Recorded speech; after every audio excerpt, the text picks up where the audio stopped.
Bom, olá. O livro que eu vim falar aqui hoje, acho que vocês já viram no título ou na thumb, não sei. É um livro que desperta sentimentos muito nobres nos leitores e nas leitoras, que é o sentimento de odiar crianças. O livro é considerado um clássico, é esse aqui. Deixa eu ver se vai. William Golding, Senhor das Moscas. É um livro relativamente fino. Eu acho que aqui cabe uma vinheta, não sei. Posso estar. Pedro, por escritor. Leia um livro. Bom, esse livro é de 54, de 1954, e o William Golding foi Nobel de Literatura em 1983. Olha a carinha dele aqui. Carinha de... Não vai dar pra ver? Dá pra ver? Será? Calma aí. Deu pra ver? Ó, caralho, como é que não deu? E bom, muita coisa já se falou desse livro. Ele foi escrito há pelo menos 70 anos atrás, né? Mas eu resolvi falar dele por dois motivos. O primeiro, que eu quero, o Senhor das Moscas me deu alguns insights legais que eu achei que seriam válidos compartilhar. E o segundo motivo é que, pelas resenhas que eu já ouvi e li sobre esse livro, nenhuma tocou em alguns pontos que eu acho que eu consigo mais ou menos tocar. Se falar é de um ponto filosófico, mais especificamente da filosofia política, de uma perspectiva da filosofia política, além de outras coisas que eu achei interessantes. E, em particular, é o livro considerado clássico mais tranquilo, entre aspas, que eu já li. Eu digo simples no sentido de ter uma linguagem tranquila, com bastante diálogos. As descrições dos cenários e dos acontecimentos externos, além do que se passa internamente nos personagens, eles são claras e, de certa maneira, concisas. Se você não tem o costume de ler e quer ler O Senhor das Moscas, ou se já tem o hábito da leitura e quer ler alguma coisa considerada clássica, O Senhor das Moscas é uma boa pedida. Mas agora, falando do livro em si, assim como o Golding, o autor, eu sou formado em filosofia. Ele dava aula para secundaristas, né? Lá da Inglaterra, colégio religioso. Agora a gente sabe porque que ele escreveu um livro de ficção onde crianças são abandonadas numa ilha deserta. Mas por ele ter esse background filosófico, e claramente o Gold, ele está tentando pensar como seria o comportamento dos seres humanos, no caso aqui crianças, se tivesse que viver num território isolado, sem a supervisão dos adultos, tendo que criar suas próprias regras. Esse tipo de alegoria se encaixa muito bem em uma corrente filosófica dentro da filosofia política, conhecida como contratualismo ou o contrato social. E mais especificamente nesse autor aqui, o Thomas Hobbes. Eu acho que dá pra ver aqui, ó. Calma aí, ó. Carinha dele, ó. Tapinha nele. E eu tô falando especificamente também nessa obra aqui, ó.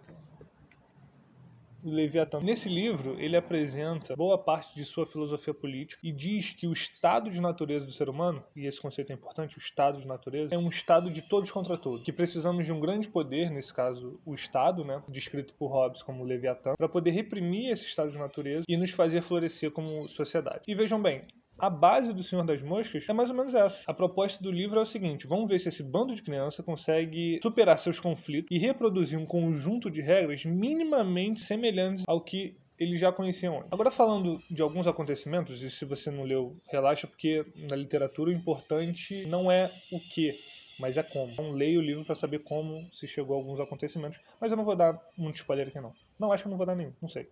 O início do livro, ele é necessariamente previsível e simples, num sentido de ele tem que construir a base dos acontecimentos posteriores. E aí a gente tem logo de cara o Ralph, que é um personagem, talvez o ator apareça aqui, não sei. Porque tem dois filmes, né? Eu não vi nenhum dos dois filmes, eu só li o livro. Mas dois filmes bem famosos. Nós temos no Ralph a figura de um líder eleito, teve uma votação ali. Na figura da Concha, que tem uma concha, é como um poder que ao mesmo tempo é singular e coletivo, pois quando um está com a concha, ele tem um poder. Mas esse poder ele pode ser adquirido por todos. O poder é esse, o da fala. Mais do que isso, não é só o da fala, é o de ser escutado. Quem tem a concha tem um direito de fala e os outros que estão ali têm o dever de ouvirem quem está com a concha. Isso é importante lembrar.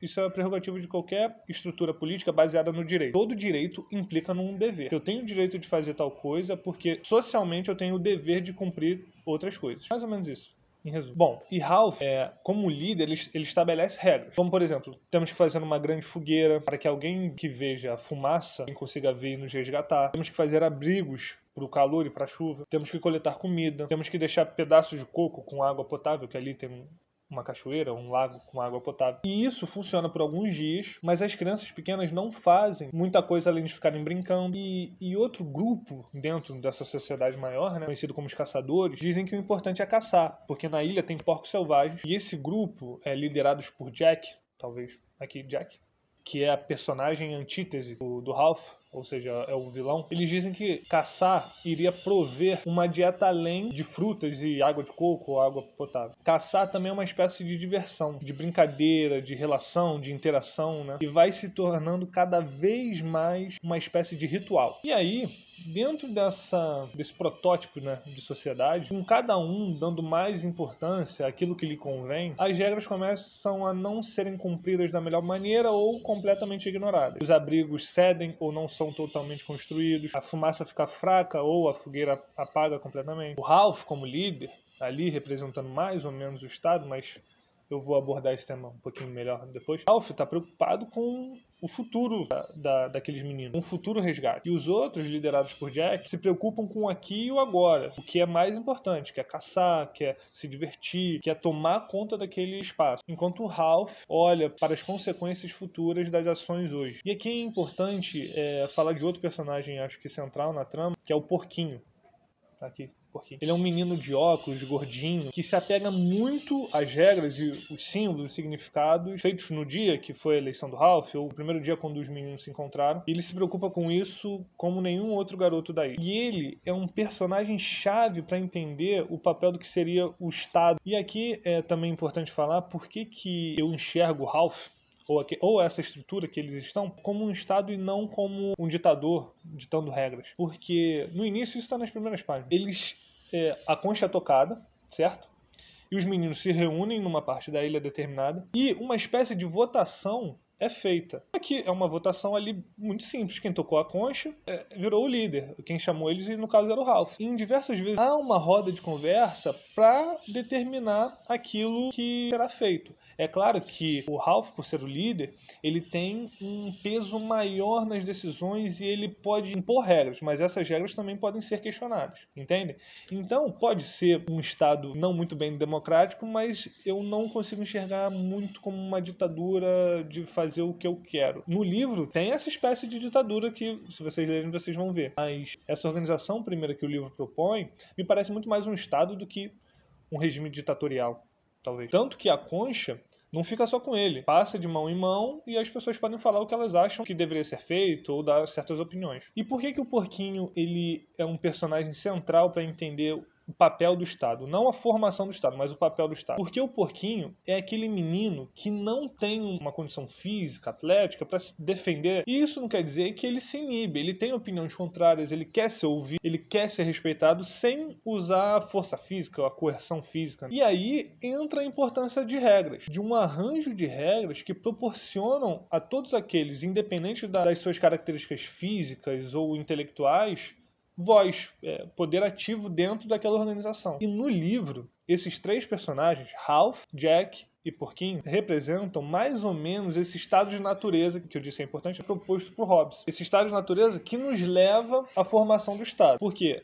Nós, como sociedade, imagina se não tem um Estado. Nós, como sociedade, nós queremos nos organizar e queremos manter essas regras, certo? Como o Ralph quer. Mas a gente também quer realizar outras coisas que não estão dentro dessas regras e, por vezes, achamos importante fazer certas coisas que infringem essas regras, como Jack. No entanto, não queremos que haja um rompimento dessas regras que nos organizam. Por isso, dialogamos para que cada um apresente seu argumento e acreditamos fielmente no que foi anteriormente estipulado. No caso do livro, que Ralph era o líder, que a concha dava o poder da fala e tem que se respeitar o poder da concha. Mas, para além da filosofia política, essa obra nos permite ver seus acontecimentos por um outro prisma. Por exemplo, tem alguns acontecimentos que relembram muito a criação dos mitos. Eu lembro lendo que em determinado momento, alguns meninos da ilha acreditam ter visto um monstro. Acreditavam que ele vivia na floresta, ou outros diziam que ele vinha do mar, outros diziam que ele vinha do céu. Para não dar spoiler, o que eu posso dizer é que a descoberta de que se existe ou não um monstro é uma cópia escarrada do mito da caverna de Platão. Se você já leu o livro ou viu algum dos filmes e sabe o que acontece no mito da caverna de Platão, me diga se você também teve essa percepção. E além disso, em determinado momento, os caçadores eles se tornam uma espécie de seita ali, né? É interessante pensar como, através das palavras repetidas, como se fosse um grito de guerra, uma espécie de canção, de oração. Eles entram em transe e começam a esquecer sua antiga identidade, a identidade de alunos ingleses, talvez aristocratas, e passam a assumir tal personagem selvagem. Isso é algo que aconteceu muito nos anos 60, 70 nos Estados Unidos, principalmente, com aquelas religiões meio loucas, né? Por fim, na última página, calma que não tem spoiler, Golding me fez perceber sobre o que ele na verdade estava querendo dizer com esse livro. Claro que qualquer interpretação da obra é válida. A obra, assim que sai do autor, é domínio público. Você tem a interpretação que você quiser dela. Eu continuo ainda achando que essa minha interpretação, utilizando Hobbes como um prisma, é válido, mas eu creio que Golden, e isso está bem explícito nos escritos finais ali do livro, ele escreveu uma história sobre o fim da infância, o fim da inocência, em revelar como em determinados momentos da vida passamos momentos em que nos retiram aquele espírito infantil e nos botam diante da maldade humana ou de coisas explícitas, não necessariamente mais, mas que quebram aquela inocência que a gente tinha. O Senhor das Moscas é um bom livro. Caso queiram ler, vá em sebos ou livrarias. Mas caso queiram comprar pela Amazon, usa meu link aqui que ajuda bastante. Bom, agora é o fim, né? Eu acho. Inscreva para receber mais vídeos. Eu vou tentar fazer mais alguns vídeos sobre as leituras que eu faço, que eu acho interessante compartilhar. Me sigam no Instagram, que lá eu acho que eu consigo ter uma troca maior. Tá aqui embaixo também. E é isso. Beijo.